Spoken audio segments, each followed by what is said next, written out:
Ok. Nós estamos reunidos aqui para o nosso 14º Entre Líderes. Hoje o tema Veja como Deus age, né? Perceba, no sentido de ter essa percepção de entendimento, de compreensão, ao olharmos ao nosso redor e vermos a ação de Deus. É uma coisa realmente sutil às vezes, né?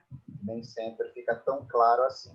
Eu vou colocar o texto aqui e nós vamos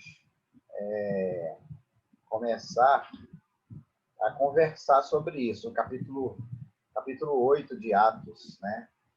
Capítulo 8 de Atos é onde vai se dar essa narrativa muito interessante que mostra a forma, às vezes, delicada, às vezes mais veemente do agir de Deus na vida da igreja, na nossa vida como líderes, né? Vamos ver aqui, para eu achar o texto para compartilhar com todos vocês, tá bom? Deixa eu ver aqui.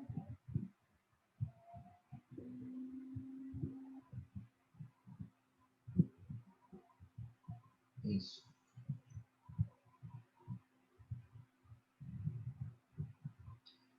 Ok, só um minutinho. Abrir o texto referente aqui, vou voltar um pouco enquanto isso. Verdade. Entendi o que eu fiz. Nós estamos estudando o livro de Atos há 14 semanas com hoje, né, gente? E nós vamos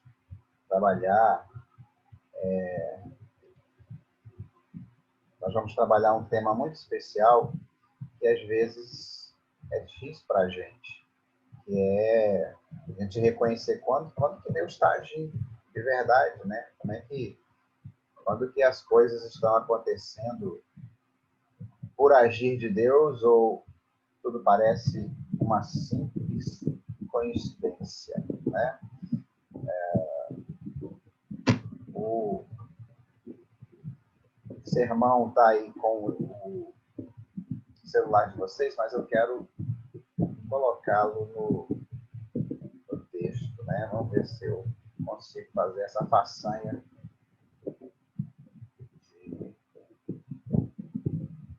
de achá-los aqui. Hoje eu esqueci de botar o texto num...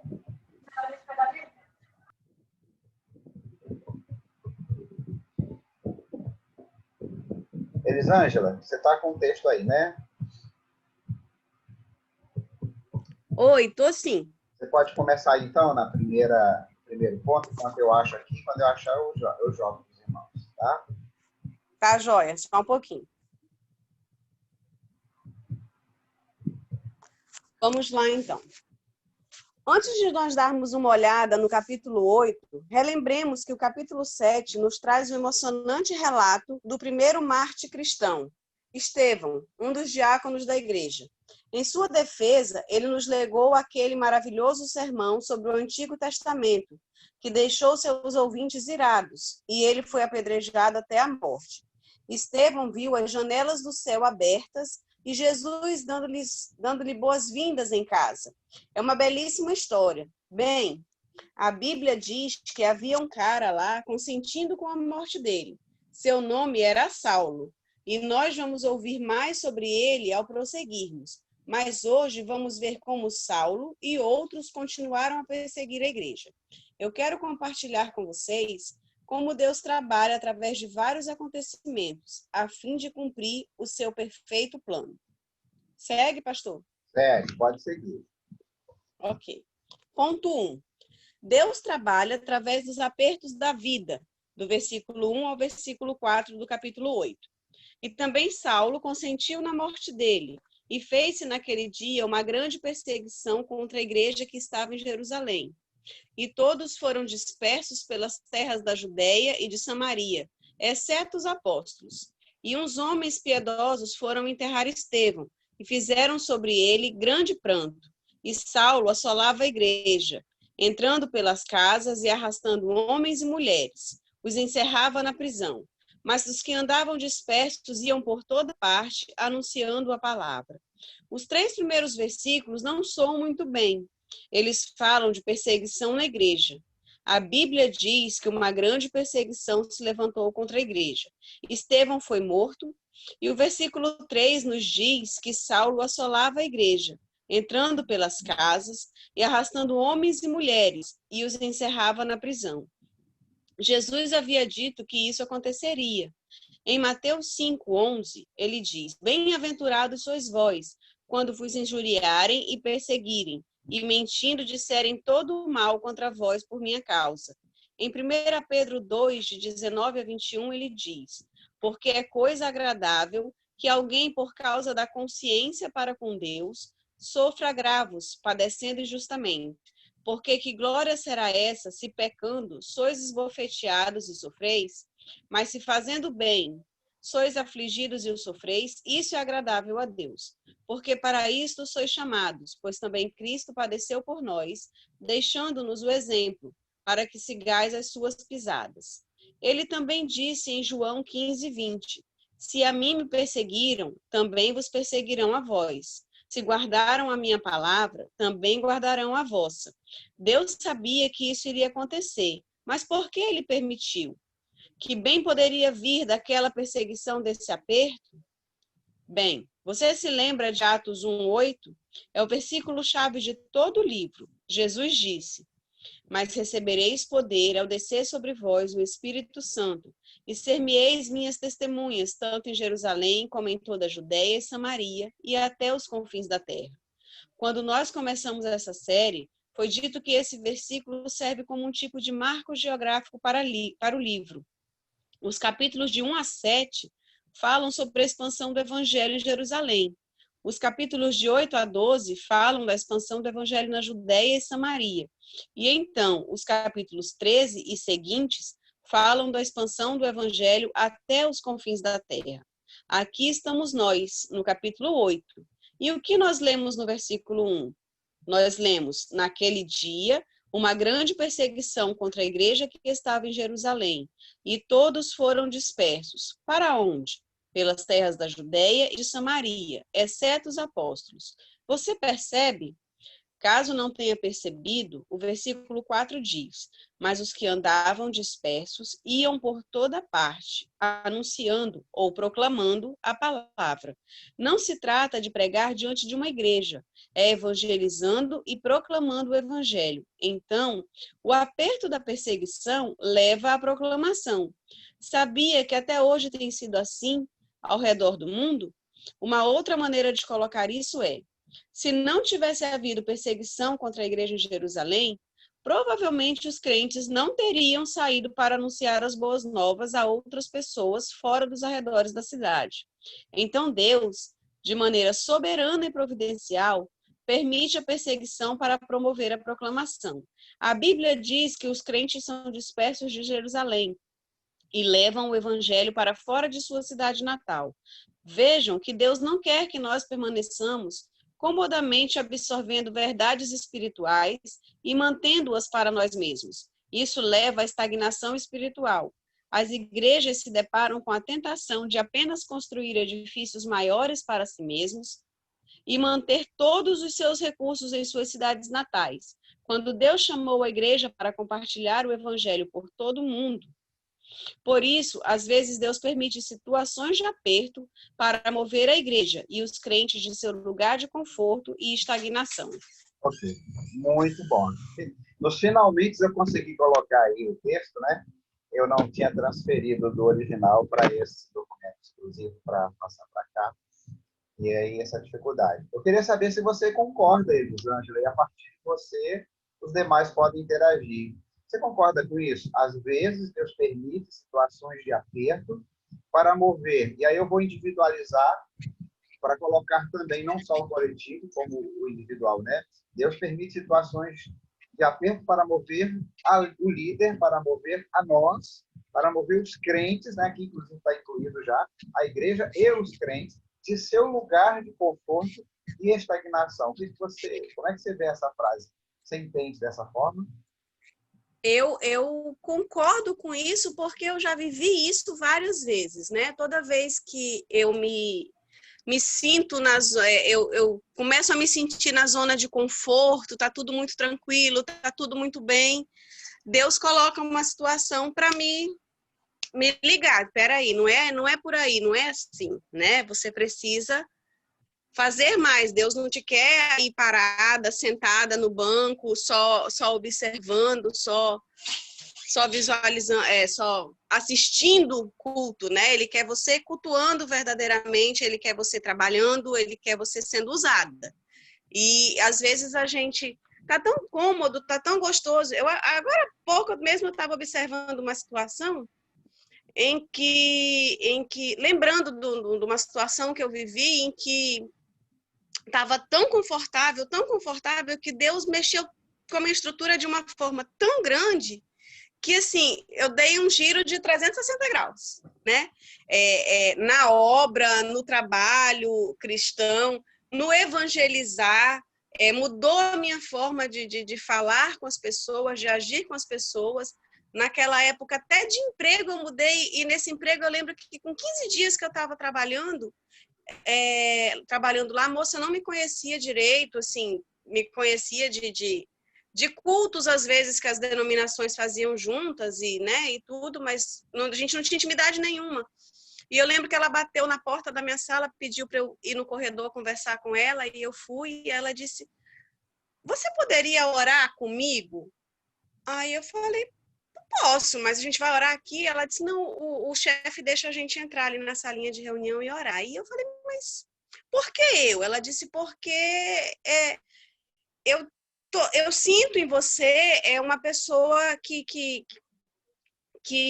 está buscando, que está crescendo, e sem ela saber, eu estava vivendo uma situação em que eu estava meio que começando do zero, né? Com Deus, com a obra, com o trabalho, porque eu tinha passado muitos anos na zona de conforto, estava tudo muito tranquilo, e Deus disse, não, pera lá, eu preciso movimentar essa menina, e eu vou dar uma sacudida nela que ela vai dar um giro legal. E isso aconteceu há 8 anos atrás, mais ou menos, e eu tenho tentado não precisar que Deus me dê saculejos tão grandes quanto aquele, né? Mas eu vejo que a gente se acomoda, né? Quando o pastor colocou no início do ano a questão de menos programação, lembra que a gente fez uma reunião e discutiu e pegou, assim, em algumas programações a gente, né, queria teimar em manter para, né, manter a agenda, vamos dizer assim, e a gente se acomoda e fica muito prático, a gente está na zona do conforto, tá na zona de conforto, tá todo mundo ali juntinho, em comunhão, né? É legal a gente estar junto com os nossos, com aqueles que a gente ama, mas Deus não chamou a gente para viver só entre os nossos, para amar só os nossos, só os que nos amam. Ele nos chamou para fazer o impacto, né? Para ir lá. Não estou ouvindo, pastor. Dificilmente aquela igreja sairia daquele lugar ali, até porque não era só questão de conforto, ali havia uma questão de segurança. Sim. E uma barreira enorme, né? De povos que viviam ali na vizinhança, que eles queriam mais que fosse para o inferno mesmo. Exatamente. Que nem Jonas queria que Nínive fosse destruída, ficou zangado com Deus, né? No primeiro momento, culpou a Nínive. Eu pensei nisso ainda há pouco, porque o que eu vejo igrejas se enchendo de programação, tem programação, tem congresso disso, congresso daquilo, noite daquilo outro, para manter ali aquele grupo já fechado, né? Mas não vai buscar o de fora, às vezes fica esperando que o de fora entre sozinho, né? Mas se não for lá buscar, dificilmente ele vai vir só. Vem, mas são muito poucos. A frase era a seguinte, menos evento, mais relacionamento, né? Só que exatamente. A gente imaginava que ia ficar 0 evento, né? Praticamente. 0 evento. Ok, muito bom. Então, foi o que aconteceu. Jerusalém, a igreja estava... Imagina, gente, que igreja, que lugar é aquele, que ambiente, que esperança, que poder, que alegria e tal. E Deus olhou assim e falou assim, não, vocês foram chamados para ser bênçãos para as nações. Você foi chamado para ser bênção para as nações. E para isso, muitas vezes, nós vamos ter que, para usar essa frase, que já é um clichê, né? Sair da nossa zona de conforto mesmo. O que é a nossa zona de conforto? Qual é a sua zona de conforto? Normalmente, a zona de conforto não é produtiva. A zona de conforto, ela gera acomodação, ela gera repetitividade, aquelas coisas, são sempre as mesmas coisas acontecem. Toda vez que alguma coisa nova precisa acontecer, é preciso sair. Você imagina, às vezes, sair da zona de conforto? Eu lembrei agora disso, uma coisa interessante. Algo drástico, mas não necessariamente. Imagine um papel, uma folha branca, um círculo desenhado. Ali, né, dentro daquele círculo, é a sua zona de conforto. Agora, pega uma caneta e faz um ponto fora desse círculo. 1 milímetro, 2 milímetros, 5 milímetros, você já saiu da sua zona de conforto. Você pode fazer pequenas alterações, pequenas mudanças, pequenas atitudes que podem gerar uma grande diferença lá na frente. Mas se você ficar naquele círculo ali, isso é aplicável ao seu PGM, isso é aplicável ao seu ministério, isso é aplicável à nossa vida, nossa profissão, nosso trabalho, tá? Vocês lembram de uma situação? Deixa eu ver se eu consigo fazer isso aqui. Eu não vou conseguir, vou nem tentar. Eu ia abrir uma folha em branco fazer. Pensa nisso, faça aí. Pega um pedaço de papel em branco aí, alguém tem? Fácil. Aí, um pedaço de papel em branco, facinho, com a caneta. Desenha, faz um quadrado de pontinhos, assim, com 3 pontinhos, ó. 3, 3, 3. Quadradinho. 3, 3, 3. 3 pontinhos, tá? Na vertical, 3 pontinhos na horizontal, de tal forma que forma um quadrado. Terminou, me mostra aí. Faz uns pontinhos gorduchinhos para a gente poder enxergar. Isso, auxiliadora. Muito bem. Desse jeito aí. Olha, há mais de 30 anos atrás, o pastor Josué Campanhã, que hoje é o presidente da CEPAL, não é? Presidente da CEPAL Brasil, a CEPAL é um organismo internacional que trabalha com pastores e líderes. Ele colocou com giz no quadro esses 9 pontinhos. Alguém mais conseguiu fazer? Os 9 pontinhos? E deixa eu ver, Rosângela. Rapaz. Rosângela, com ela tudo é grande, né? Depois de uma certa fase, né, Rosângela? Tem que ser tudo grande. Mas, para o exercício, olha do Thales, ficou bem legal. Para o exercício, faz um menorzinho para o exercício. Qual é o exercício? Deixa eu ver quem é que está com o som ligado aqui. Beleza. Bem-vindo, Rafael. Bem-vindo, Aguinaldo. Para mim, é uma surpresa o Aguinaldo estar participando quase toda semana. Obrigado, Aguinaldo. Eu sei da sua correria. Eu sei do seu correria. Você está aqui em Porto Velho nesse momento? Estou, pastor. Estou em Porto Velho. Eu já encerrei as viagens. Esse ano eu não viajo mais. Agora, a partir da agora em diante, eu vou estar participando com mais frequência. Esse irmão tira 3 meses de férias, gente. Ele trabalha 9 meses e tira 3 meses de férias, rapaz. Magnata. Ele faz a cama dele em 6 meses. Então, ó, 9 Estou em pescar, final de semana. Vamos pescar. Não, cara, não chama não. Esse final de semana, pastor, é complicado. É quando eu mais... Vocês vão parando de trabalhar e eu, ó. Mostra aí de novo para quem não pegou a Rosângela, o Thales fez. Olha, é desse jeito, 9 pontinhos. Só que pequenininho. Elisângela, não estou conseguindo enxergar? Beleza, consegui. É pequenininho. Qual é a tarefa? Há 30 anos atrás, direto do túnel do tempo, aquilo mudou a minha vida. Nunca mais eu consegui parar de pensar nesse negócio em tudo que eu faço. É uma agonia, mas é uma agonia boa, tá? Ele propôs o seguinte: você vai pegar com uma caneta, no caso lá era o giz, você vai unir esses 9 pontos entre si com 4 retas contínuas. Entenda o enunciado. Já conhece? Quem conhece, fica tranquilo. Eu já fiz, conhece, né, Rosângela? Eu já fiz isso várias vezes. Nunca ninguém conseguiu. Nem há 30 anos atrás e nem ao longo desse tempo. Quem já fez não mostra. Só quem não conhece. Você vai unir os 4 pontos com os 9 pontos com 4 retas contínuas. O que são retas contínuas? É assim, você não vai tirar a caneta do papel. Onde terminar uma reta, começa a outra. Não pode ser assim, ó. Isso não são retas contínuas. Reta contínua é isso. Isso aqui não é reta contínua, tá? Tá amarrado. Tem que ser assim. Certo? Vamos lá. Quem tenta, a gente não vai aguardar, não. Fica tentando aí até o final. Só quem não sabe. Não estrague a brincadeira. Vamos para o ponto 2. Ponto 2 é a Mazé. Não é a Mazé? A gente tinha combinado. Pelo menos eu mandei mensagem. Como é que está esse áudio aí? Ponto 2, como Deus age. Perceba como Deus age na sua vida, na sua... Primeiro, ele age, muitas vezes, tirando você do conforto, tirando você do oba-oba, tirando você, pô, tá tudo legal, e jogando você, como dizer assim, do conforto da mesmice para o confronto das mudanças. É uma frase que o Cláudio Duarte usa muito. Deus adora fazer isso, tirar a gente do conforto da mesmice para o confronto das mudanças.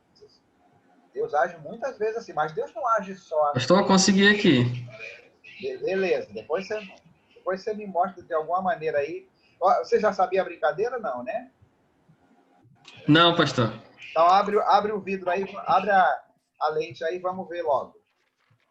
Vamos ver se é a maneira certa. Eu acho que foi o jeito que eu consegui, foi extrapolando aqui, ó. Aí, ó, tá vendo, gente?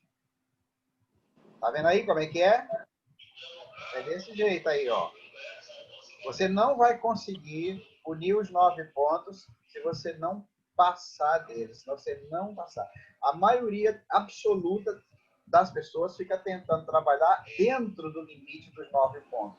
Obrigado, Thales. Obrigado. E é assim que a gente age na vida. Você tem que perceber aonde é o limite dos seus 9 pontos, porque você tem a tendência de trabalhar dentro deles. E dentro deles você não vai conseguir uni-los. Você só consegue uni-los quando você passar deles dessa forma como o Thales mostrou aí, tá? Parabéns, Thales. Ricardo, bem-vindo. Ei, pastor. Oi. Pastor, só para registrar, eu aprendi isso aí no treinamento de líderes que o senhor nos deu. Foi o senhor que nos ensinou. No treinamento de líderes. É verdade. Eu lembro disso. Eu falo isso em diversos lugares, porque é uma coisa que tem uma serventia muito prática na minha vida. Não sei se o Ricardo pegou. O Ricardo já participou de vários treinamentos, deve ter pego, né? Unir 9 pontos com 4 retas contínuas, sem tirar a caneta do papel, só extrapolando. Porque em nenhum momento do enunciado foi dito que era para ficar no limite dos 4 pontos. Em nenhum momento do nosso chamado, da nossa vocação, em nenhum momento do nosso comissionamento, lembra, nós somos comissionários. Quem é aberto? Nós somos comissionários, né? Em nenhum momento Deus disse, vai ser sempre tudo legal, vai ter sempre, céu de brigadeiro. Não, não vai. Às vezes você vai ter que sair do limite dos 9 pontinhos. E quando você sai do limite dos 9 pontinhos, você entra no desconhecido, você entra naquilo que você não experimentou ainda. E o que acontece quando nós entramos nesse espaço aéreo desconhecido? Nós vamos para o joelho. A tendência ou é desespero ou oração. Ou é desespero ou é oração. Eu prefiro oração, né? Mas pode ligar o áudio aí, vamos fazer o ponto 2. Deus trabalha fazendo o que não podemos fazer, de 5 a 13. E descendo Filipe à cidade de Samaria, lhes pregava a Cristo. E as multidões unanimemente prestavam atenção ao que Filipe dizia, porque ouviam e viam os sinais que ele fazia. Pois que os espíritos imundos saíam de muitos que os tinham, clamando em alta voz, e muitos paralíticos e coxos eram curados. E havia grande alegria naquela cidade. E estava ali um certo homem, chamado Simão, que anteriormente exercera naquela cidade a arte mágica e tinha iludido o povo de Samaria, dizendo que era um grande personagem. ao qual todos atendiam, desde o menor até o maior, dizendo: este é a grande virtude de Deus. E atendiam-no porque já desde muito tempo os havia iludido com artes mágicas. Mas como crescem em Filipe, porque eles pregavam acerca do reino de Deus e do nome de Jesus Cristo, se batizavam tanto homens como mulheres. E creu até o próprio Simão, que sendo batizado ficou de contínuo com Filipe. E vendo os sinais e as grandes maravilhas que se faziam, estava atônito. Esse texto fala de sinais e maravilhas. Deus trabalha fazendo o que não podemos fazer. Se você for um discípulo multiplicador como Filipe, Deus fará algumas coisas que você não pode fazer e, como consequência, Ele fará com que as pessoas prestem atenção ao que você tem a dizer. E as multidões unanimemente prestavam atenção ao que Filipe dizia, porque ouviam e viam os sinais que ele fazia. Aqui cabe um aviso. Precisamos ficar atentos, pois o verdadeiro poder de Deus pode encantar, atrair os falsificadores como Simão. Esperamos que ele tenha avançado em sua conversão, mas é nítido em um primeiro momento que a motivação não é a melhor.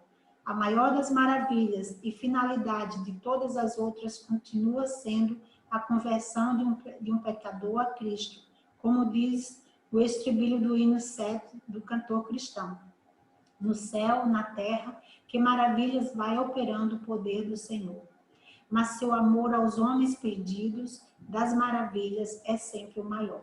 Oh, glória! E agora aquela raiz batista surgiu, né?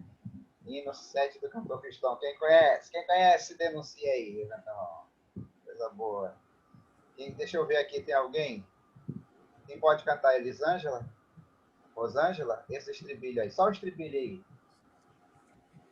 No céu, na terra, que filhas vão operando o poder do Senhor. Meu amor, aos homens perdidos, das maravilhas é sempre a maior. Está comprovado, né? Está comprovado. Pode dar certificado de parente de Noé, né? Agora também está comprovado que duas vozes no Zoom não funcionam, né? Tem que ser uma só, não tem jeito. Que coisa fantástica esse trecho, né, Mazé? Eu queria dar a palavra prioritariamente a você e aos demais irmãos. Qual a impressão, assim, o que mais te impressionou nessa leitura que você fez? Coloque o áudio. Professor, pode repetir? Eu não entendi. E eu fiquei impressionado com esse contexto aí do agir de Deus nessa realidade de pessoas encantadas com a mágica, encantadas com o sobrenatural. O que mais te chamou a atenção no trecho que você leu aí nesse segundo ponto? Uma vez eu ouvi um pastor falar o seguinte: o evangelho é tão simples que as pessoas querem complicar e precisa ter muita fé para crer diferente, né? Então, às vezes a gente pensa que falta de fé, não crer no evangelho, mas muitas pessoas desenvolvem uma fé tão grande a ponto de crer em algo que não faz sentido, né? E o evangelho que faz total sentido, muitas pessoas têm essa dificuldade de crer. Então, o evangelho de Deus, de Jesus, é muito simples, né? E nós vemos isso em contexto atual, as pessoas buscando coisas miraculosas, né? Coisas sobrenaturais, e rejeitando o sobrenatural de Deus, que todos os dias ele nos oferece esse sobrenatural. Desde o momento que estamos dormindo até o momento que voltamos a dormir novamente, e assim, é cíclico, né? Não para. O mover de Deus na nossa vida, a atuação de Deus para com o ser humano, não para. E para com toda a natureza, né? É infinito. E a gente ainda acha tão difícil crer, né? E busca coisas sobrenaturais, coisas miraculosas para crer, e acha mais fácil crer nisso do que em algo que é tão já comprovado, é tão palpável, que é o sobrenatural de Deus nas nossas vidas. Porque o próprio Deus é um Deus sobrenatural, né? Então, ele deixa o perfume de suas mãos em tudo que ele faz. Até mesmo na natureza, como ela é uma obra criada por Deus, ela nos encanta absolutamente, e a gente fica pensando, não é possível. Só um exemplo simples. Eu ouvi o pastor John pregar na igreja. Ele disse que, na verdade, foi pesquisa, né, que ele fez, ele apresentou os slides lá. Quando o bebê está se formando, o cérebro começa a se formar, também começa a se formar a visão, e o cérebro lança pequenos filamentos quase que microscópicos, mais de 1 milhão de filamentos que vão facultar a nossa visão, cor, direção, sentido, profundidade, perspectiva, tudo que para nós a gente faz naturalmente. Cada filamento daquele, se um deles for cortado, vai trazer um prejuízo. E, ao mesmo tempo, o globo ocular, na sua formação, lança outros milhões de filamentos, e esses filamentos vão crescendo e eles se encontram no caminho. E eles se conectam, cada filamento ao seu filamento par. É brincadeira isso, né? Nenhum se conecta a um filamento errado. Se conectar, dá um defeito visual. Dá um problema visual de nascença, como o povo diz. Mas milhares, são mais de 1 milhão de filamentos nessa formação do nervo óptico, né? Que acontece dessa forma. Eu fiquei impressionado. Isso foi só um exemplo. Nosso Deus, é isso que você falou, é sobrenatural. E como nós somos comissionários nele, quando nós estamos fazendo a missão que ele nos deu, vão acontecer coisas sobrenaturais. Vão acontecer conversões, vão acontecer encontros, vão acontecer oportunidades, que antes você olhava assim e falava assim, aquela pessoa leva tanta gente para Cristo, como é que pode? É porque ela está nessa missão, ela ora por isso, ela trabalha. O pequeno grupo multiplicador daquele líder cresce toda hora, multiplica. O que acontece? Ele é um líder que está comissionado. Então, Deus age na vida dele, age através dele. Foi o que aconteceu com Filipe, né? Foi o que aconteceu com Filipe. Primeiro veio a perseguição, espalhou a igreja toda. Filipe foi um desses. Depois veio, eu vou fazer o que vocês não podem fazer. Então, esse Deus é lindo, né? Ele nos chama para fazer uma coisa que nós não podemos fazer sozinhos. É comissão. Mais alguém quer dar uma palavra? O terceiro ponto ficou com quem? O terceiro ponto estaria originalmente com a Leila, mas eu estou vendo só o Ângelo aí. Ângelo, você está por aí? Ô, Bevel, eu estou vendo ninguém, né? Estou vendo só o nome. Ah, está aí. Muito bem. Nós estamos aqui. Aí me dá mais segurança, né? Terceiro ponto, eu vou botar aqui, ele vai falar sobre mais um aspecto desse agir de Deus, né? Primeiro, tira a gente da zona do conforto. Segundo, faz o que a gente não pode fazer. Eu espero em breve ouvir aqui diversos relatos ao longo desse processo de implantação dos princípios de igreja multiplicadora, princípios bíblicos de crescimento da igreja, começar a ouvir pessoas falando de atos extraordinários de Deus para a consecução de salvação, de redenção das pessoas e tudo mais, tá? Então vamos lá, ponto 3 aqui. Pode começar.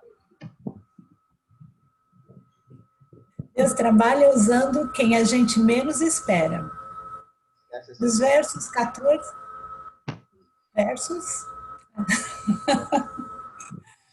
Dos versos 14 a 17, os samaritanos entram no jogo. Os apóstolos, pois, que estavam em Jerusalém, ouvindo que Samaria recebera a palavra de Deus, enviaram para lá Pedro e João, os quais, tendo descido, oraram por eles para que recebessem o Espírito Santo, porque sobre nenhum deles tinha ainda descido, mas somente eram batizados em nome do Senhor Jesus. Então, lhes impuseram as mãos e receberam o Espírito Santo. Estes 4 versículos têm causado uma grande confusão na igreja. Alguns acham que esses versículos ensinam que receber o Espírito Santo é algo que você tem que orar e suplicar e implorar a Deus para ter. Dizem que você pode ser um crente e não ter o Espírito Santo, porque é isso que está acontecendo aqui. Mas nós precisamos lembrar que estamos lendo a história da igreja. Quando nós tivermos o apóstolo Paulo, mais tarde na história, escrevendo as cartas para os Coríntios e para os Efésios, nós leremos que os crentes recebem o dom do Espírito Santo no momento da conversão. Veja Efésios 1:13. Em quem também vós estáis, depois que ouvistes a palavra da verdade, o evangelho da vossa salvação, e tendo nele também crido, fostes selados com o Espírito Santo da promessa.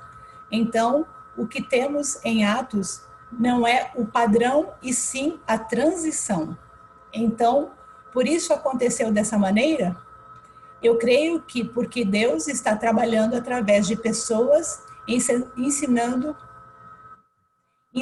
sobre unidade. Veja, você se lembra qual tipo de relacionamento os judeus tinham com os samaritanos? Eles se amavam ou se odiavam? Eles se odiavam muito e mutuamente.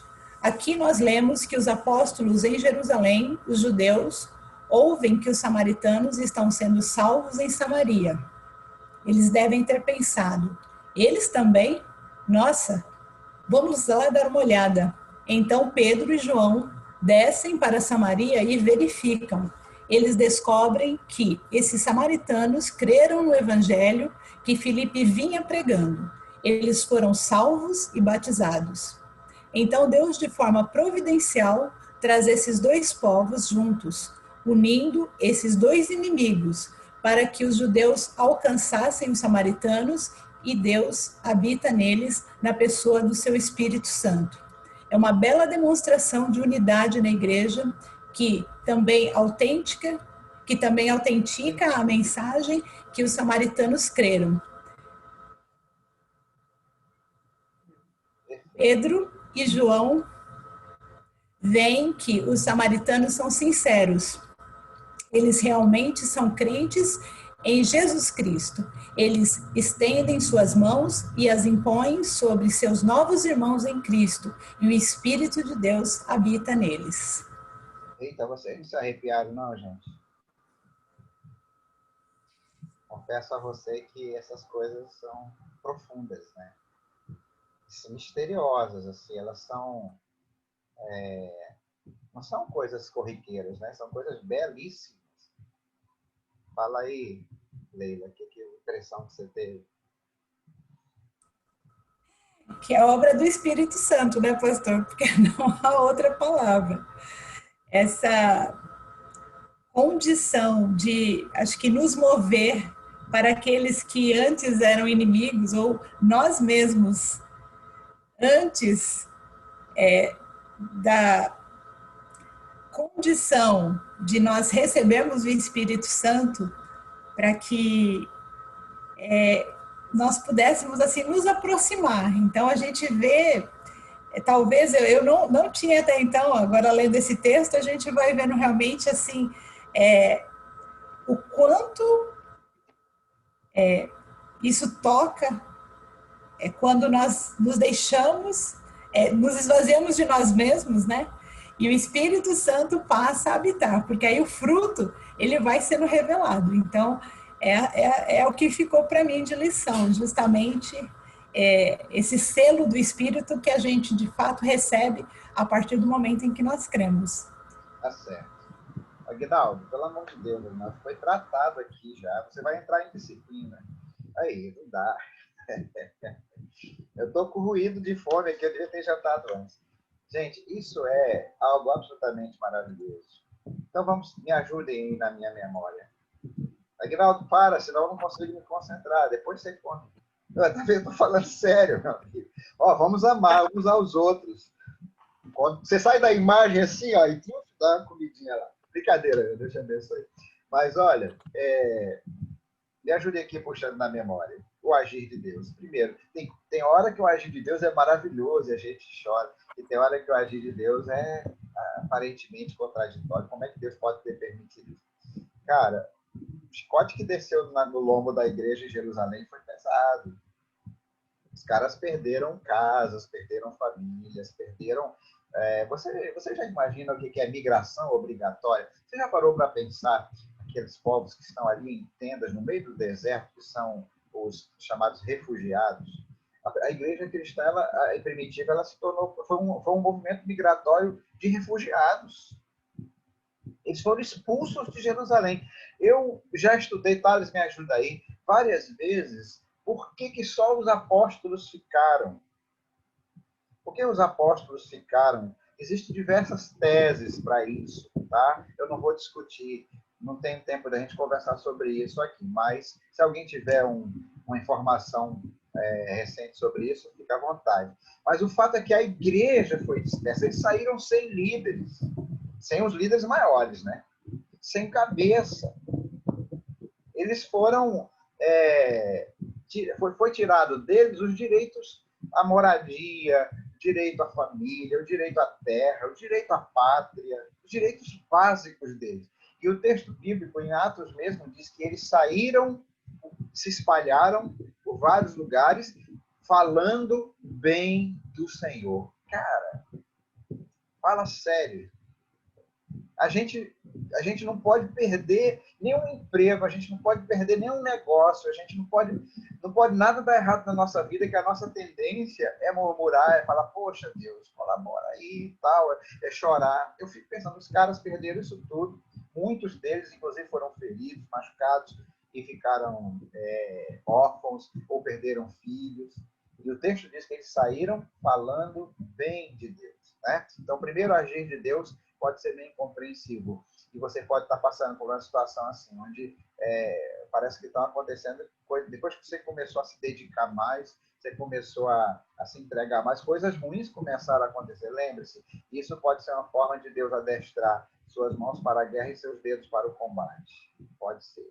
Segundo, Deus começa a fazer, à medida que Ele vai caminhando conosco, aquilo que nós não podemos fazer. Estou aqui com o vizinho maconheiro, orando por um vizinho maconheiro que mal fala com a gente. Eu estou crendo que em algum momento Deus vai providenciar esse encontro de formas que estão além das minhas forças, além das minhas possibilidades, né? Terceiro, Deus trabalha nos ensinando e nos conduzindo a amar os que não são amáveis. Deus insere pessoas para trabalhar conosco, e um dia eu vou aqui usar o exemplo da Rosângela, o grupo dela, ela mesma falava, pastor, meu grupo é o grupo, vou mudar o meu nome, é Grupo Abacaxi, lembra disso, Rosângela? Grupo Abacaxi, que quanto mais ela orava para Deus mandar a gente, mais problema chegava no grupo. Eu falava, segura aí, Rosângela, que é assim no micro, mas é assim no macro também, a mesma coisa da igreja. Lembra que eu falei aqui que a igreja é que nem curva de rio? Para todo tipo de tranqueira, mas normalmente é próximo desses lugares que se fundam as grandes cidades, as grandes civilizações, né? Seja para o bem, seja para o mal. Tá bom? Então fizemos 3 até agora, não é isso? Alguém quer fazer algum comentário, acrescentar alguma coisa? Que o Aguinaldo está comendo, agora ele botou a imagem ali, nos poupando desse sacrifício. Daqui a pouco ele volta na imagem. Ok? Todo mundo entendeu? Eu queria fazer um comentário. Passa aí, Ozé. Bem-vindo, meu irmão. Obrigado.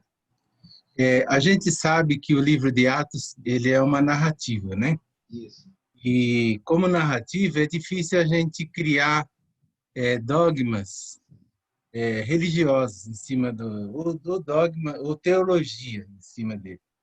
Porque nesse texto que foi lido agora, se nós levarmos ao pé da letra isso como um dogma, eu já iria, não seria mais batista. Eu já teria que procurar uma uma confissão pentecostal.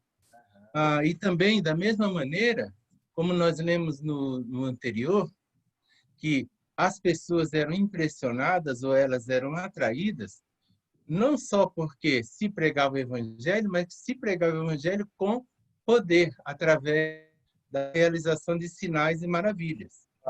Nós sabemos que no privado, né, esses sinais, muitas vezes eles ocorrem, mas no público, seriamente, a gente não tem visto isso, nem na nossa denominação e nem em outras denominações.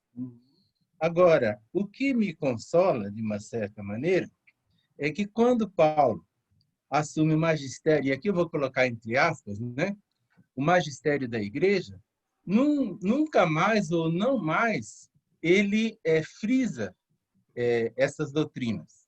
Ele não vai dizer que o crente recebeu a Cristo, ele vai precisar esperar uma segunda oportunidade ou buscar o Espírito Santo, como nós lemos ali ele escrevendo aos Efésios, né?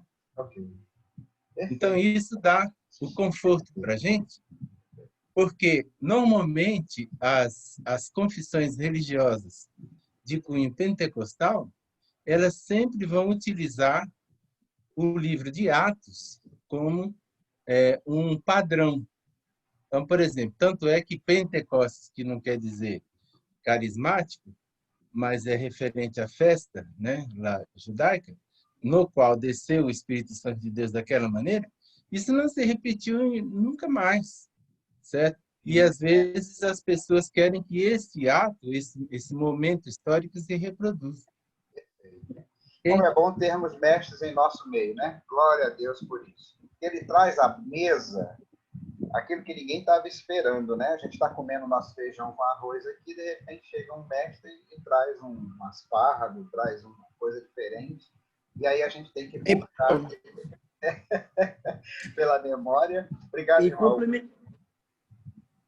Obrigado. E complementando o que o meu irmão Zé estava falando aí, eu, quando li esse texto, já tinha lido esse texto anteriormente, ele foi libertador para mim. Porque eu passei um tempo na igreja pentecostal e eu sofria muito porque eu não via manifestar em mim nenhum desses dons do Espírito dessa maneira. E eu achava que eu não tinha sido batizado pelo Espírito Santo. E aí um dia, lendo a Bíblia, eu me deparei com esse texto e ele foi libertador para mim, porque a partir do momento que eu me converti, eu tenho o Espírito Santo, eu não precisava ser batizado novamente no Espírito Santo. E eu sofri muito, porque eu achava que eu precisava ter esses dons para ser batizado. Ele foi libertador para mim também. Eu coloquei aí no chat de vocês 3 expressões: livro histórico, cânon aberto, hermenêutico especial. Como outros documentos da Igreja Cristã, ele precisa ser interpretado no seu contexto, precisa ser interpretado segundo o seu estilo e precisa ser interpretado à luz do tempo que a igreja estava vivendo. Senão, você vai cair nessa confusão aí que o irmão Osés nos lembrou. O que acontece? A igreja primitiva, ela não tinha nada senão o Antigo Testamento. O Antigo Testamento era um documento dos judeus. E a proposta era que a igreja cristã fosse uma coisa diferente daquilo que os judeus tinham. Havia uma necessidade de construção da doutrina, do pensamento cristão, com base no Antigo Testamento, mas sem ser o Antigo Testamento. Era algo que ia além. E isso gerou a necessidade de que as pessoas precisassem de uma confirmação daquilo que estava sendo dito. Não era simplesmente assim, chegar, dizer e ter credibilidade. As pessoas tinham que mostrar as suas credenciais. Hoje a nossa credencial é a palavra de Deus, mas quando você chega num ambiente em que a pessoa não crê, ou a pessoa, ou o grupo no meio que você está, a Bíblia não é nada para ela. Adianta você citar a Bíblia para ela? Não adianta você citar a Bíblia para ela. Então, vai ter que ter outra credencial. E essa credencial, ela tem a ver com o testemunho de vida e o agir sobrenatural de Deus. A gente pode não estar vendo, meus irmãos, mas Deus continua livre e agindo no planeta Terra de forma espetacular. O cânon está fechado, Não, onde a Bíblia está presente, o sinal é a palavra de Deus, é o Novo Testamento. O Antigo Testamento, à luz do Novo, também pode ser ensinado, sempre assim, com essa ótica do Novo. Mas não esqueçam, Deus não parou de agir. Eu tenho tido um privilégio imenso e tenho sido envergonhado, constrangido, seria a melhor palavra, porque, por exemplo, nós fizemos uma live aqui, não sei se o Ângelo, a Leila e o Miguel, o Milton e a Lúcia participaram dessa, com um missionário na Albânia. O cara estava no Brasil de passagem, mas ele é missionário na Albânia. Vocês viram essa, Milton? Vocês participaram dessa? Não, né? É uma realidade completamente ateísta. Não adianta você chegar lá e dizer a Bíblia diz. Como é que você faz? Ele fala testemunho de vida, de idoneidade, conquista. As pessoas vão tendo credibilidade em você muito ao longo do tempo e quando elas começam a ver o agir do Deus que você prega na sua vida. As pessoas são assim. Aí, qual é o papel dos Filipes? O papel dos Filipes é tirar o foco do milagre, tirar o foco do sobrenatural, tirar o foco do mágico e trazer o foco para a palavra. Porque aí as pessoas vão ver as suas credenciais. Tá certo? Espero que os irmãos tenham me entendido. Hoje nós temos o cânon. Naquele tempo a igreja não tinha. Não é isso, professor Tales? Não tinha o cânon. Eles só tinham o Antigo Testamento. Isso os judeus. Os não-judeus também não davam crédito ao Antigo Testamento, às escrituras dos judeus, não. Então, tinha que ter outras credenciais. E as credenciais, normalmente, era a idoneidade da pessoa, que aí precisa de tempo, ou o agir sobrenatural de Deus. Vocês... Pastor. Só um instantinho. Quem pediu a palavra? Eu, pastor. Só um instantinho. Pastor, só terminar okay. aqui. Quem é do tempo aqui que veio, a missionária... meu Deus, eu queria esquecer o nome dela agora. Ela esteve conosco num congresso chamado... Congresso de Missões Mundiais. A Nauzira, graças a Deus. Deus, não tira a minha memória, não. Lembra? Levanta a mãozinha aí para ver se alguém lembra. A Nauzira, para não falar do Miguel Zuger, tá? Que eu já estou cansado de falar.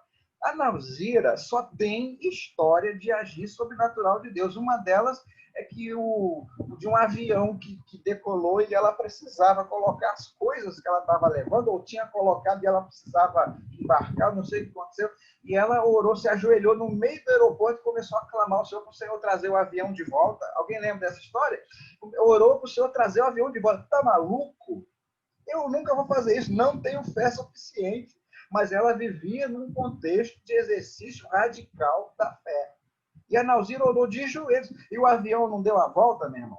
Houve um motivo, Deus providenciou um motivo, houve uma situação lá, e o avião era um avião de carga. Ele carrega pessoas, mas ele é providencialmente de carga. Eu já viajei num avião desse para assaltar. Era um Hércules. Né? O Hércules, eu acho que inclusive é de fabricação brasileira, o avião lá. E aí as pessoas olhando, e algumas pessoas conhecidas falando, tentando até levantar ela dali e tal. E ela falou, não vou levantar, porque as coisas que estão ali foi Deus que deu. Eu acho que eram doações que ela tinha colhido no Brasil, toneladas de doações para serem levadas a Angola. E se chegasse lá sem uma coordenação, aquilo ia se perder tudo. Porque se o Brasil é corrupto, vocês não conhecem Angola, né?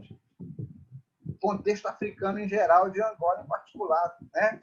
E aí o avião voltou. Quando o avião começou a voltar e que aterrissou de novo, as pessoas que estavam em volta, de diversas matizes religiosas e ateístas de todos os tipos, se acercaram dela e perguntaram: quem é você? E que autoridade é essa? Ela precisou fazer um culto no aeroporto. Ela pregou o evangelho no aeroporto, sem Bíblia nenhuma. Vocês estão entendendo o que eu quero dizer, gente? Está fixado. Cânon, Novo Testamento. Pá. Atos não tinha isso. Então, os judeus precisavam, por exemplo, ter certeza que os samaritanos tinham sido recebido aquela graça. Mas aí ele fala, né? Depois, Paulo vai explicar e diz, na verdade, basta você se converter. Você não precisa implorar pelo Espírito, você só precisa entregar o coração a Deus. E o Espírito Santo vem habitar em você, ele sela você. Sela significa estar marcado. Eu tenho no meu corpo as marcas do Senhor Jesus. Está marcado. Aí, a partir daí, você começa um relacionamento com Deus. E a pessoa do Espírito Santo vai mediando esse relacionamento com Deus em Cristo, né? E a pessoa do Espírito Santo vai encontrando mais espaço e vai agindo com poder na sua vida, vai reorganizando a sua vida, distribuindo dons. Dons, inclusive, que nem estão na Bíblia. Aquilo é uma lista exemplificadora. Existem muitos outros dons que Deus pode dar à igreja em vários tempos que não estão ali. Aquela lista não é para fechar, para enclausurar Deus. A Bíblia não serve para enclausurar Deus, serve para que nós conheçamos dele tudo que nós precisamos conhecer para a nossa salvação. Muito obrigado por essa palavra, Osés, por esse lembrete. Thales, sua palavra. Meu pastor, vou tentar falar rapidinho aqui, porque realmente é muito importante, né? O texto do que nós discutimos aqui. E quando foi falado sobre os milagres, né? O que me vem à mente, o que eu lembro sempre é que a multidão seguia Jesus por causa dos milagres. Ela queria os milagres, ela buscava os milagres, né? Mas apenas depois que Jesus morreu e ressuscitou, apenas poucos restaram, né? E a igreja ela foi formada não foi por aquela multidão, mas foi pelos poucos seguidores realmente que permaneceram com Jesus, né? E outras questões também é que quando, inclusive o pastor falou aí sobre o momento em que a igreja ela precisou se dispersar, né? Houve essa diáspora, né? Um movimento que ela se espalhou, e eu vejo que os maiores milagres aconteceram exatamente nesse momento, né?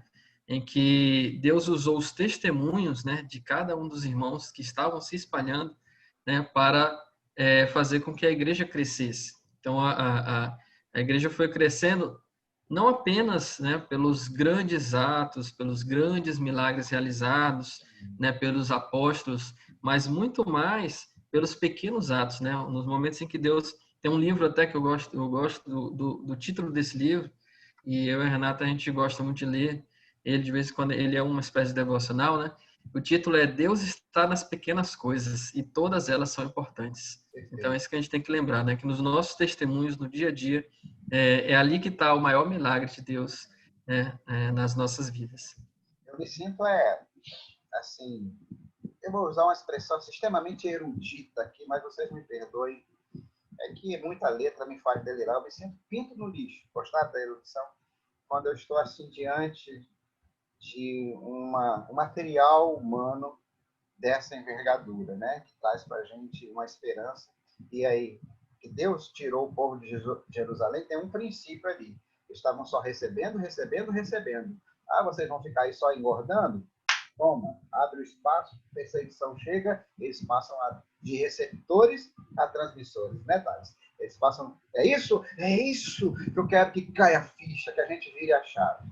E a gente tem muito receptor na igreja, não é, Alvarez? Muito receptor. A gente recebe, e receber demais faz mal. Deus sabe disso. A gente tem que passar de receptor para transmissor. Começa aí de alguma maneira, se arrisca, porque Deus ainda está atuante no planeta Terra. Só que quando a gente olha para a Bíblia, a gente vê os milagres condensados, a gente não sabe o tempo que se passou entre eles. Foram momentos específicos do agir de Deus com um propósito, milagre. Eu tenho uma série chamada Pedagogia dos Milagres, a lição dos milagres, eu usei o termo. A lição dos milagres. Todo milagre tem um sentido pedagógico, uma lição. Ele não é aleatório, não é um milagre pelo milagre, nunca. É sempre um milagre que traz consigo uma lição. E Deus continua agindo em lugares onde não tem acesso à palavra, em lugares onde, em momentos de extrema necessidade do povo de Deus, né? Em situações de crises. Gente, vocês não têm ideia do que Deus está fazendo por causa dessa pandemia. Eu estava falando do pastor Henrique, lá da Albânia, ele é brasileiro, missionário na Albânia, teve um terremoto lá. Cara, ele falou que nunca ganhou tanta gente. Sabe onde que ele faz os PGMs lá? Os RDs? Nas cafeterias. Porque não pode fazer na casa das pessoas. Na Albânia tem a seguinte cultura. Olha como é que se trabalha num lugar desse. Se alguém vem na minha casa, ele vai olhar o que tem de bom para roubar depois. É cultural na Albânia. Então não tem PGM nos lares, não. Você tem que arrumar lugar. Aí ele teve a ideia de chamar as pessoas para tomar café. Ele disse que boa parte do salário dele vai para o cafezinho. Ele paga aquele cafezinho, é bem barato. Ele diz que o café da Albânia ou vem do Brasil ou é da mesma cepa do café brasileiro. Eles apreciam demais o café. Então, quando você convida uma pessoa para um café, a pessoa vai. Ele diz que tem ganho diversos. Olha só, Deus dá estratégia. É o milagre do café. Né? E ele falou que não consegue, para conseguir ir na casa de alguém, é só quando fica doente, tem uma necessidade, ou quando são muito amigos. Porque na cultura da Albânia, na minha casa ninguém entra, porque quando vem para olhar o que pode roubar depois. Já pensou viver num clima desse? E a gente pensa que o Brasil é ruim, né, gente? Mas tem coisa pior aí. Podemos ir para o quarto ponto para a gente terminar? É a Rosângela, né? Hoje a Rosângela vai ter fluência da leitura, porque ela recebeu material em braille, ou recebeu material para imprimir, né? Vamos lá, Rosângela. Olha o tamanho da letra, pastor. Tô vendo. Eu ampliei de uma tal forma que pudesse ter uma tranquilidade na leitura. Então, o quarto ponto é Deus trabalha nos termos dele, né? Está baseado no versículo 18 a 25.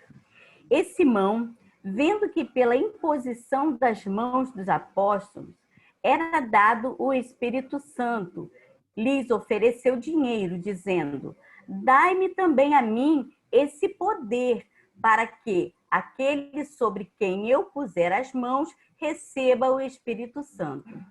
O teu dinheiro seja contigo para a perdição, pois cuidaste que o dom de Deus se alcança por dinheiro. Vá para o inferno com o seu dinheiro.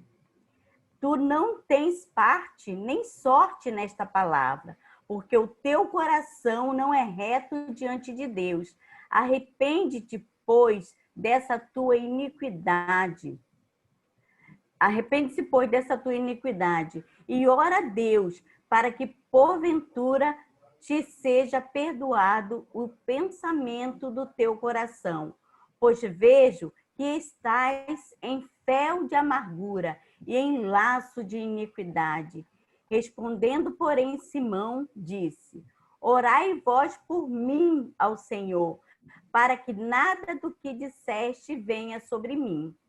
Tendo eles, pois, testificado e falado a palavra do Senhor, voltaram para Jerusalém e em muitas aldeias dos samaritanos anunciaram o evangelho. Eita, Rosângela, desculpa te interromper, eu só quero chamar a atenção que esse vá para o inferno com o seu dinheiro não está na Bíblia, tá? Entre parênteses aqui. Entre parênteses. É uma tradução livre dessa expressão aqui, ó, o seu dinheiro seja contigo para a perdição. Que fica tão bonitinho na Bíblia e não é uma frase que para nós tem a força, né? A força dessa frase é mais ou menos essa aqui, ó, vá para o inferno com o seu dinheiro. Tá bom? Verdade. Pode continuar. Verdade. O capítulo começa com a perseguição e termina com a proclamação. A igreja está em chamas em Jerusalém e Deus espalha o fogo para a Judéia e Samaria. Ele torna o mal em bem. Como dissemos anteriormente, a manifestação do poder de Deus, também os maus intencionados. Se estudarmos a história dos avivamentos, veremos que esse padrão se repete ao longo dos séculos. Precisamos ficar atentos e ser cuidadosos para evitar que aproveitadores se apropiem e distorçam aquilo que vem do Senhor, afastando a muitos da fé que de uma vez para sempre foi entregue aos santos. Judas 3. Eu fiquei bem impactada com esse vá para o inferno também, viu, pastor? Eu falei, nossa, aí eu comecei a dar uma estudada e eu vi a palavra sinomia. É sinomia ou simonia? Simonia. Simonia, né? Que vem de Simão, né? Do nome Simão, que é vender, né? Vender as coisas sagradas, vender o comércio, né? Comercializar a fé. E aí eu falei, gente, e isso não é lá só na Bíblia, não. Quantas coisas a gente tem visto, muitas das vezes aí, algumas igrejas vendendo, né? Vendendo várias coisas, vende-se até oração, né? Então, vende-se até oração. E aqui, quando ele fala que que tendo eles, pois, testificado e falado do Senhor, voltaram para Jerusalém. Mas a gente vê que ali também são os falsos profetas, né? E Simão era um dos falsos profetas que, ao longo da leitura, a gente viu que antes de Pedro, de chegarem ali naquele lugar, ele era o rei, né? Ou seja, rei, né? Entre aspas. Ele que mandava, ele que detinha todo o poder, que falava, né? Então, quando ele viu, e graças a Deus, que Deus trabalha nos termos dele, na vontade dele, e ele realmente teve a oportunidade de se render. Simão era o rei da cocada preta. Então, assim, ele teve a oportunidade de se render ao Senhor. E a gente louva, né, que muitas pessoas têm tido essa oportunidade, porque o Senhor, ele tem a sua estratégia para convencer o pecador do pecado. E às vezes a gente passa, o pastor mesmo falou que o missionário, que é pelo testemunho, né? Nem tanto só pela palavra, mas o testemunho fala mais alto, né? E quantas vezes, quantas pessoas são verdadeiramente impactadas pelo testemunho, né? Pelo testemunho. E Deus tem a estratégia dele, quem somos nós? Às vezes a gente acha que é por falar muito, é porque por todo dia mandar mensagem, e não, Deus tem a forma dele de agir. E quando eu estava lendo, me veio no meu coração, Senhor, coloca no meu coração a tua vontade, os teus termos, não os meus termos. Que tem hora que eu penso que realmente eu estou fazendo o que eu quero, não o que Deus quer, em relação ao evangelismo, em relação a falar. E assim, hoje a minha oração foi essa, para que o Senhor verdadeiramente possa me usar, mas ser usada naquilo que Ele quer. Às vezes a gente quer fazer algumas coisas, e eu me lembro, isso ficou muito, muito marcante na minha memória.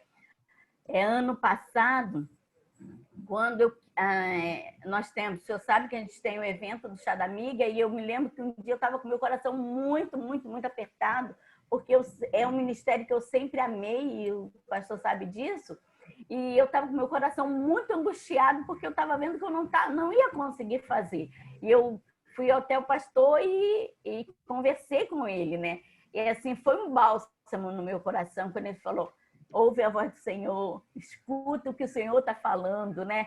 Se Deus está dizendo, Deus não é um Deus que impõe nada, né? Ele tem, agora eu leio, ele tem os termos dele. E eu fiquei, porque eu queria fazer o evento com minhas forças, e não é bem assim, né? E Deus tem falado ao meu coração, eu tenho esse texto, assim, para mim foi muito impactante. Que Deus trabalha nos termos dele, não no meu, né? Maravilha. Obrigado, Rosângela. Parabéns aí pela pesquisa, né? Simonia, eu não tinha lembrado disso. A gente vê o Alto da Compadecida, a gente ouve isso direto, né? É verdade. Eu já vi umas 45 vezes. E a gente vê da acusação, acusando os clérigos lá de simonia, uma das verdade. Né? Simonia é agir como Simão. A gente não sabe qual foi o fim de Simão, né? A Bíblia diz que ele creu, mas no início dessa sua fé, ele ainda estava arraigado de interesses que não eram os melhores, né? De costumes, de hábitos. Ele era, como você falou aí, como você lembrou, ele era o cara. O texto narra isso de uma maneira que todas as pessoas o ouviam. E, de repente, começam a ouvir outro, e a Bíblia diz que ele creu, aí quis o quê? Ele era esperto, ele era pragmático, né? No início, ele teve uma fé pragmática. Eu vou pegar esse negócio para mim, porque o que esse cara faz, ele achava que era o Filipe que fazia, esse cara, né? Eu vou fazer também. Eu já abafava antes, imagina agora, né? Olha, Eliseu também fez um pedido a Elias, lembra? Quando foi antes da sucessão, Eliseu disse: eu quero porção. Eu sempre achei que ele tinha uma presunção, né? Mas a Bíblia não faz edição de juízo sobre Eliseu. Eu quero porção dobrada do teu espírito. O Eliseuzinho pediu. Né? A diferença do Eliseu e do Simão provavelmente é o que estava no coração, né? O objetivo que vinha no coração dele. Eu quero terminar esse nosso momento gravado aqui, deixando essa palavra. Preste atenção como Deus age. Aqui são só quatro possibilidades, existem outras, né? Existem outras, mas esse texto nos dá a entender que às vezes Deus age de forma desconfortável. Eu coloquei aqui no chat, ó, vamos relembrar aqui. Deus age nos tirando da zona de conforto, isso pode ser desconfortável para nós. Deus age fazendo o que não podemos fazer, isso pode ser surpreendente para nós. Deus nos leva a amar pessoas não amáveis, isso pode ser absolutamente maravilhoso para nós. E Deus age nos termos dele. Não adianta tentar manipular Deus, tá bom, pessoas? Ah, Senhor, eu estou fazendo tudo tão direitinho. Oh, Pai, eu tenho certeza que o Senhor vai abençoar. Às vezes a gente está com os burros na água. Um dia eu vim uma viagem de Brasília até aqui orando. Orei às 3 horas, né? São quase 3 horas de viagem, né? De Brasília para cá. Orando no meio da madrugada. E com o meu coração diz, amanhã teria reunião de líderes. Eu falei, essa vai ser a melhor reunião de todas. Porque eu fiz, na minha mente, eu fiz um link. Eu gastei um tempo de oração, eu fiz uma vigília pessoal de oração. No outro dia eu vou botar um laço. Foi a pior reunião de líderes. Uma das piores. Aí quando terminou, eu estava absolutamente quebrado e chateado. Falei, que inutilidade. Isso vai fazer com que na próxima reunião não venha ninguém. Porque foi tão ruim a reunião. Você não fica, Rosane, quando convoca uma reunião que ela é ruim, Ricardo? Reunião ruim, você fala, da próxima ninguém vem. Mas, gente, eu fiquei assim, e Deus fica olhando para esse negócio, ele está tentando me manipular através da oração, eu ajo nos meus termos, na hora que eu quiser. Você tem, como eu disse, a oração tem que parar de ser um meio na nossa vida e se tornar um fim. A gente tem que sair do modo dever para o modo prazer. Deus abençoe você nisso. Deus abençoe você por participar, em nome de Jesus. Muito obrigado pela sua presença.